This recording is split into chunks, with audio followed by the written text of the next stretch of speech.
Hey, Klay, over to your far left. Phil Barber, Santa Rosa Press Democrat. You've seen so much of Kevin Durant as an opponent.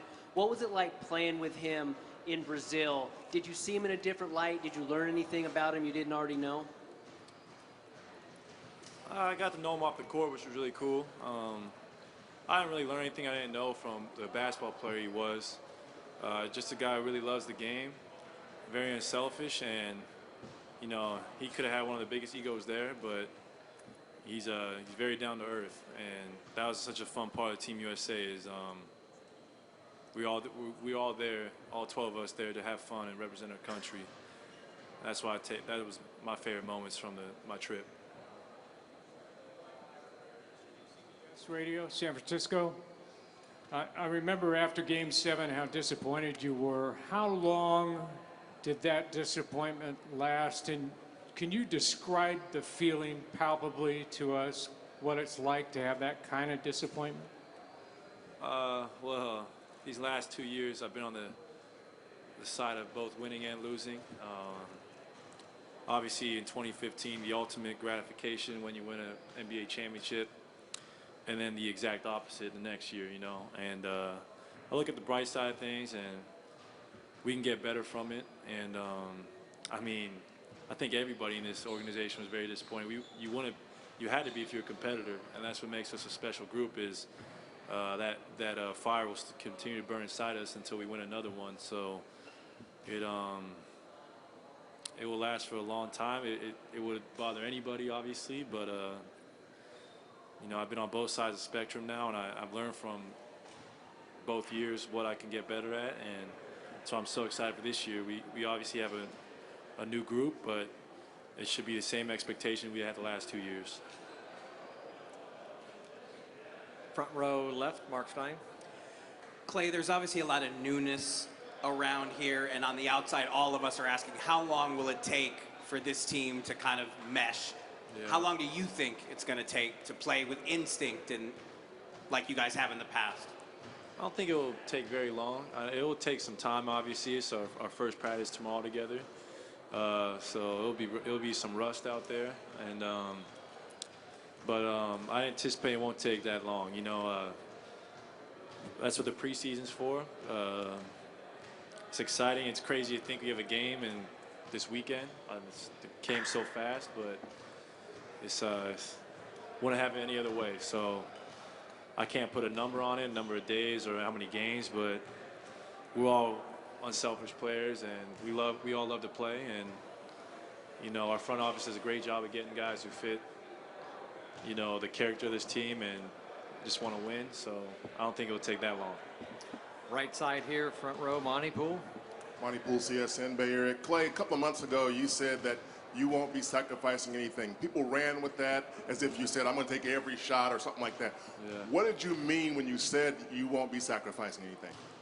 Well, when you acquire the talent we did this offseason, I don't think that's a sacrifice at all. I think that puts us in an amazing position to do things that have never been done here and do it for a long, extended period of time. So that's what I meant by that is, I'm not talking about points per game or minutes or shots. I'm really not sacrificing anything because you don't sacrifice when you acquire a player like Kevin Durant and get vets like David West and Zaza Pachulia. I think we really got stronger, which is hard to even imagine because we had such a great year last year. So, yeah, that's what I meant by that, though. Left side over here, Scott Cooper. Scott Cooper from NBA.com. How much did you hear the trash talking about 3-1 from fans, maybe shouting at you when you were in other arenas this summer or just out in public? And do you want to hold on to that? Is there any part of that that could be motivation? Oh, it's definitely motivation. You got to learn how to close out a series. I mean, I've been on the exact opposite of both spectrums again, up 3-1 and down 3-1, and I've seen, winning, coming back, and losing it. So you don't hear it that much in person, but obviously on social media a lot. And the only way to, silence the doubters and those people who talk trash to go out there and win and, you know, have fun while doing it. So you can't really hold on to the past that much, especially it's a new year. Just got to look forward, and we got such an amazing opportunity in front of us. Can't look until May and June. You just gotta look forward to practice tomorrow. So it's a long ways away, but that's where we want to be. Klay over here on your left. Turkish television, Uyghur Askan. Last season, 73 wins. Is there a discussion of trying to beat that coming in this year? And which team do you like? Are you looking forward to play more, in Oklahoma City or Cleveland first? Which one will be more intense? Well, I mean, great history playing both teams. Obviously, playing the Cavs the last 2 years in the finals, they have a great team. And say OKC, they got one of the better home court advantages in the NBA. I don't see them losing that anytime soon. And it's always fun playing in that building. But I'm sorry, what was the first part of the question? I forgot. Oh, safety, yeah. I mean, it's not our main goal, but if it's there for us at the end of the year, you might as well try and get as many wins as possible. We're trying to win every game we're in, you know. Doesn't matter if it's the preseason or the playoffs, you know. I try to approach every game the same. That's how you build great habits. But we don't put a list or a number on the wall, and that's what we want to get to. We just, obviously you want to go 82-0. It's not really realistic, but I think every team wants to do that. But it just, you know, you don't try and say you want to win this many games. You just want to try and win every game, and you can live with the effort if you do that. Middle section, third row, Felicia. Hi, Klay. Felicia Purcell for SportsInTheBay.net.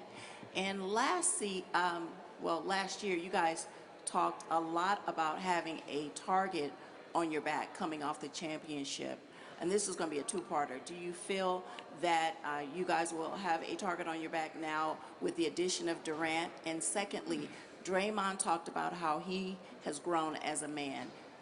I asked you this question last year as well, but tell me how you've grown as a man this offseason as well. Well, to the first part of your question, I think it's great if you have a target on your back. It makes you play an edge every night. It doesn't give you any nights off. You know, it's always a marquee game when you go into an opponent's building. And it's a position that not a lot of NBA players get to be in. So we embrace that. And if we didn't have a target on our back, you know, all this media wouldn't be here today. So it's my 6th media day, and to see how much our popularity and just the attention we've gotten, how much it's grown, it's amazing. We don't take it for granted.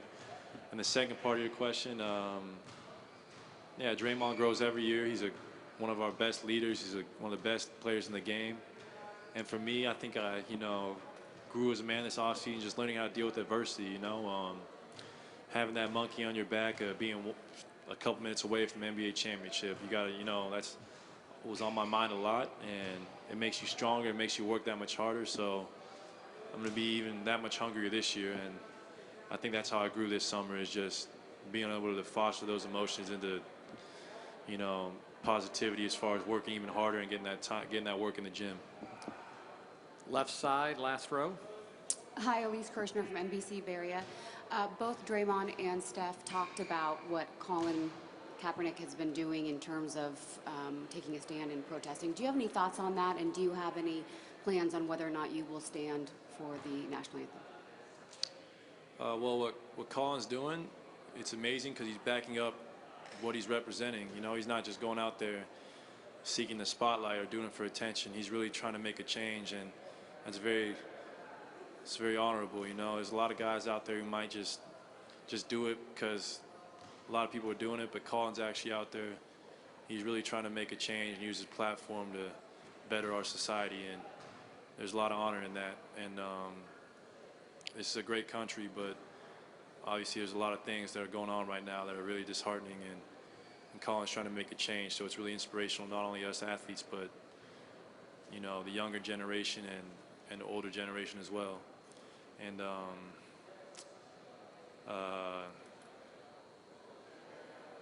to your second part of your question, after being around playing with Team USA and being around, you know, the military and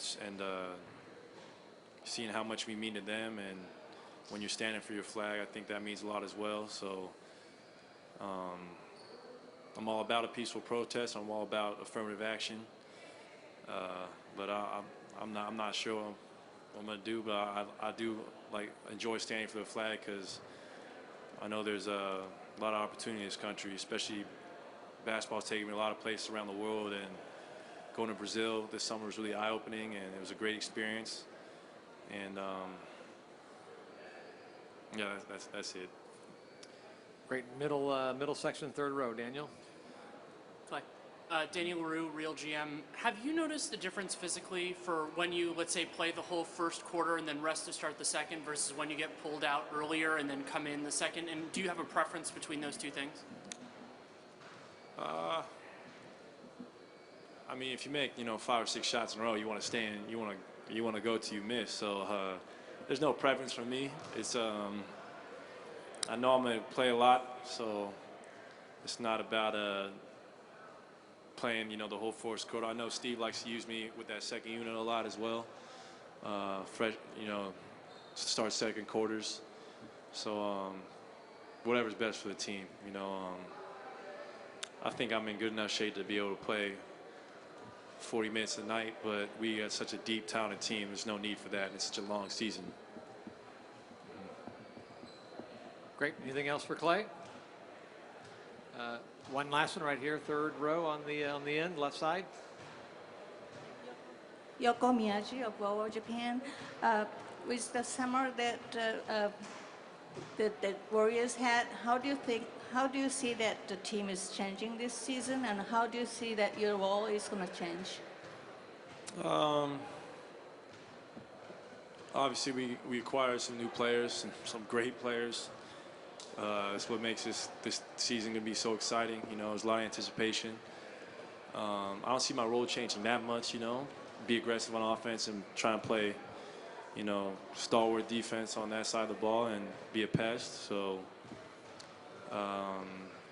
we got a very unselfish team, and no one's going out there to seek their own individual